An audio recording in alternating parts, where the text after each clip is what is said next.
जिस प्रकार से हमने गांव की राधा देवी के घर पहुंच करके ग्राउंड रिपोर्ट पर पता किया, तो हमें एक चीज और चौंकाने वाली सामने आई है।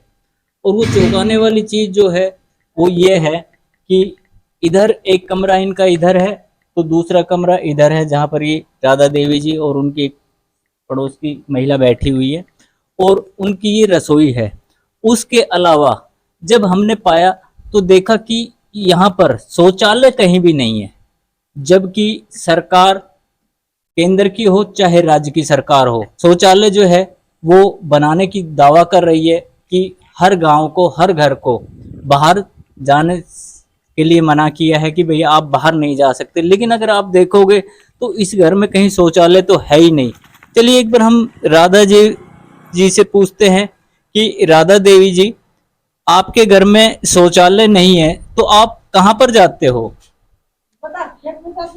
लैट्रिन में बाहर जाओ खेता में बेशरम होकर मेरी लैट्रिन बुलवा कोई बैठन दे ना बैठन दे कोई भी ना बैठन दे खेता में। एक तरफ तो जहां सरकार दावा कर रही है कि भाई खुले में शौच नहीं करना है, शौच मुक्त क्षेत्र बनाना है, इसको खुले में अगर कोई भी शौचालय जाता है तो वहां कहीं आशा वर्कर लगा दिया, कहीं कुछ लगा दिया। सरपंच ने भी, कहते हैं कि सरपंच ने भी दावा किया था कि भाई पूरा गांव जो है वो बाहर शौचालय नहीं जाता है, अपने घर के अंदर ही रहते हैं। लेकिन हमने इस घर के अंदर पाया कि इस घर में शौचालय है ही नहीं। उनके राधा देवी जी के पड़ोस की एक महिला भी हैं, उनसे भी एक बार बात करते हैं। माता जी, जिस प्रकार से ये छोटा सा घर है और इस घर के अंदर न ही शौचालय है, नहीं है तो ये माता जी कैसे जाती खेत है? में जाती है, इसके पेट खराब हो जाता है जब मैं साथ देती हूँ इसको, या कहती हूँ मेरे लेटरिन में बैठो। फिर और बाहर जाती है, बाहर भी कोई जैसे कह जैसे यहाँ तो शर्म नहीं आई, यहाँ और खुले में बैठी है, यहाँ ओट में बैठ, बुढ़ी बीरवानी और क्या करे, इतने चले जाए इससे। एक बुजुर्ग महिला जो जिसके घर में शौचालय नहीं है, जबकि सरकार प्रशासन हर तरफ से दावा किया जा रहा है कि भाई शौचालय, हर घर में शौचालय है, लेकिन हमने यहाँ पर पाया कि शौचालय नहीं है।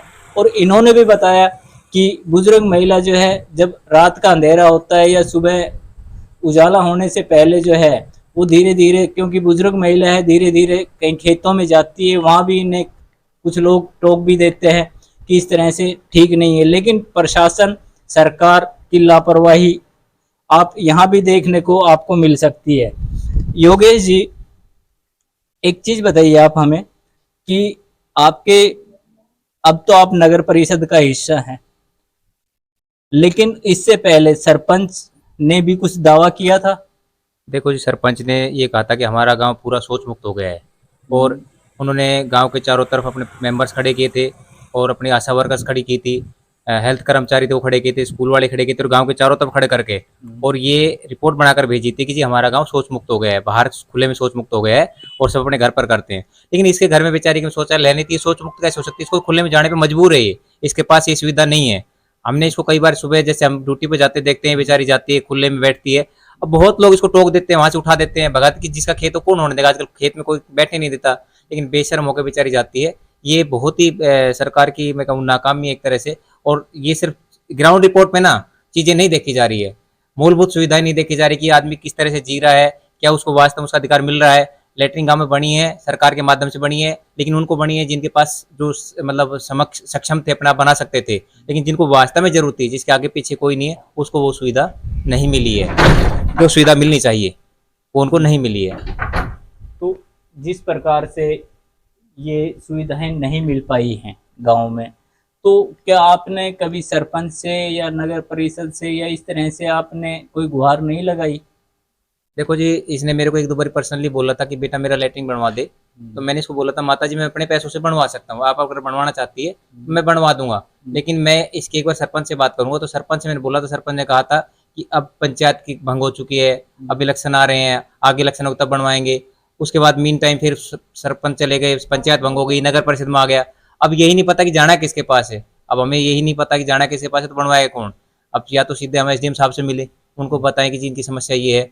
आज आप इनकी जो ग्राउंड रिपोर्ट लेने आए थे तो मेरे घर आए तो मैंने देखा कि वास्तव में इनके पास ये सुविधा नहीं है। ये कभी मेरे घर पे जब तक को बोलती थी मेरे घर में लैट्रिन नहीं है, मैं सोचता था कि छोटी मोटी कोई सरकार ने वैसी बनवा रखी होगी ईंट वीट लगा करके, ये बढ़िया लैट्रिन चाहती होगी, लेकिन यहाँ तो बिल्कुल सुविधा नहीं है, बिल्कुल ये तो है ही नहीं।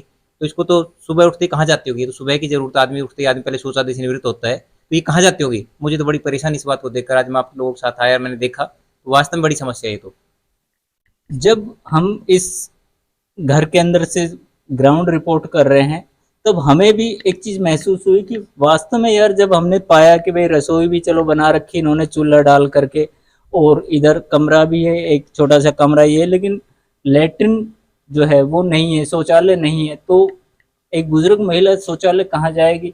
इस चीज को लेकर के हमें भी थोड़ा सा लगा कि वास्तव में केवल और केवल सरकार जो है आंकड़ों पर चल रही है, जबकि ग्राउंड रिपोर्ट पर सरकार का कार्यकाल 0 है। अगर देखा जाए तो जिस हिसाब से हम ग्राउंड रिपोर्ट पर आकर के रिपोर्टिंग कर रहे हैं, उस हिसाब से तो सरकार का कार्य जो है वो 0 दिखाई दे रहा है। लेकिन सरकार अपनी तरफ से चाहे कुछ भी दावे कर ले, लेकिन वास्तविकता ये है कि सरकार का कार्य 0। मैं रफीक खान के साथ राधे पंडित, 24 न्यूज NCR।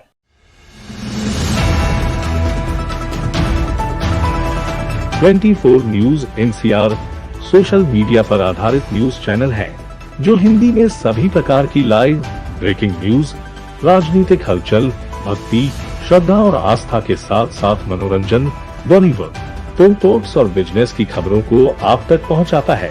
चैनल का उद्देश्य गुरुग्राम, रेवाड़ी, फरीदाबाद, रोहतक, झज्जर, मेवात और हरियाणा की लेटेस्ट खबरों को आप तक पहुंचाना है, इसलिए जुड़े रहें हमारे साथ। 24 न्यूज NCR, आपके हक की आवाज।